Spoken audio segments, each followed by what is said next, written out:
بسم الله waxaan halkan u nimid shir loogu talagalay inay Jamhuuriyadda Federaalka ee Soomaaliya iyo Somaliland ay ku wada hadlaan iyadoo ujeedadu ahayd shirkan hadda meeshan loo yimid waxa suuroodaba inuu shirkii sagaalaad yahay shirar fara badan oo ka horeeyana waa dhaceen oo ay dawladihii ka horeeyay dawladdan ay qaban qaabiyeen iyo wadamo saaxiib ah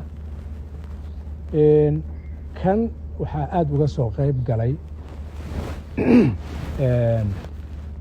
dhinacyadii la rabay inay isu yimaadaan oo runtii miisaan buuxa ku yimid dhanka iyaga waxaa yimid madaxweyne maxamed cabdulaahi maxamed madaxweynaha jamhuuriyadda federaalka ee soomaaliya waxaa yimid ra-iisul wasaare xasan cali khayre waxaa yimid guddoomiyaha baarlamaanka maxamed mursal miisaan aad u weyneen ku nimid ayaguna waxay ku yimaadeen intoo kale madaxweyne muuse biixi ra-iisul baarlamaankii wasiiro badan oo ka tirsan kabinetka somaliland regionkana runtii aad iyo aad ay usoo cusleeyeen mahaday ka gaarto madaxweyne ismaaciil cumar geelle oo arrinkan soo qaban qaabiyey dad badan uu ku soo casumay oo ka mid ahaa ra-iisul wasaaraha Ethiopia Dr. Abiy Ahmed waxaa joogay oo mas-uuliyiin waaweyn ka joogeen IGAD dowladda Mareykanka midowga Yurub shirku marka guud ahaan wuxuu ahaa shir aad iyo aad looga soo qayb galay oo la soo cusleeyay wafdigii reer Somaliland waa fariisanay 4 maalmood ayaan ka hadlaynay arrimo kala duwan aad iyo aadna waa u kala boganay waxaan ka bilownay inaan ka hadalno ajenda aan u garanaynay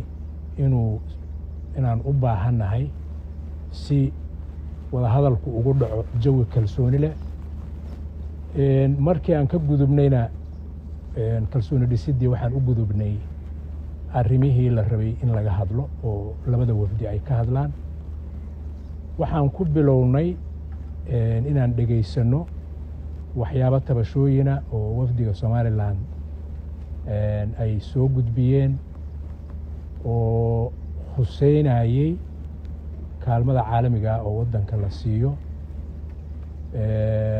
iyo arrimo kale oo badan arrinkan maamulka hawada Soomaaliya qodobo sidaas oo ay tabanayeen in horena looga hadlay wax qabadkoodina ama wax ka dhiman yihiin amaba uu wada dhiman yahay arrimahaas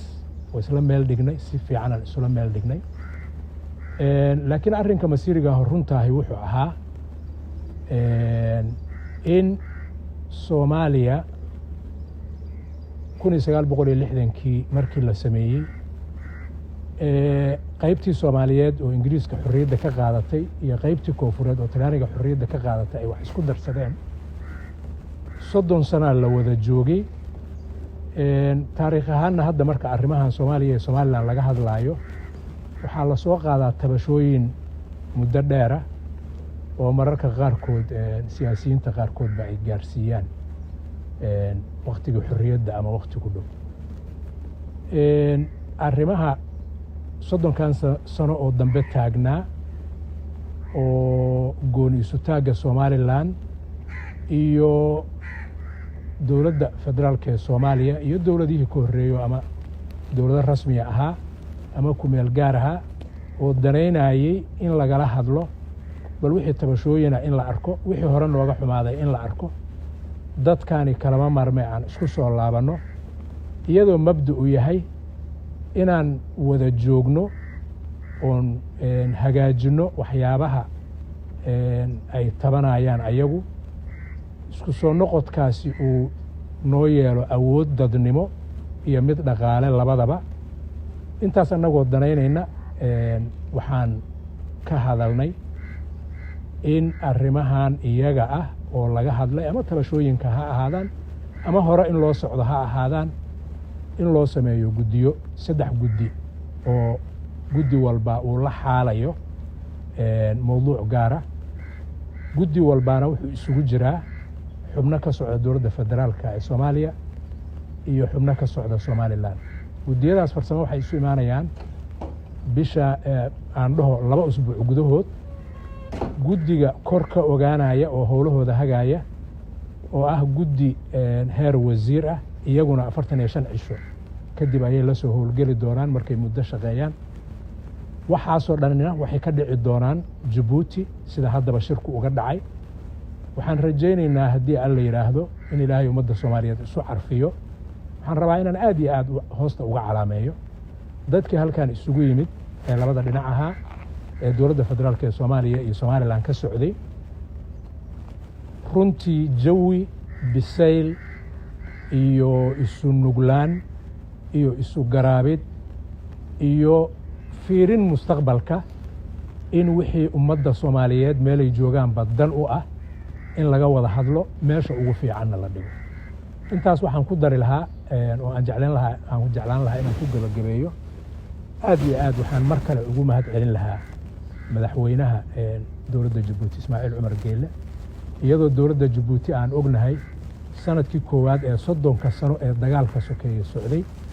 sanadkiisii koowaad inay nala bilaabeen ilaa ay haddana gacanta ku hayaan si ay u xaqiijiyaan ummadda Soomaaliyeed dagaalka sokeeye iyo kala go'a iyo waxa ku dhacay inay la xaliyaan isu geeyaan xaqiijiyaan walaalo meel taagan oo iyagana hiil siin kara ayagana hiil uga baahan inay noqdaan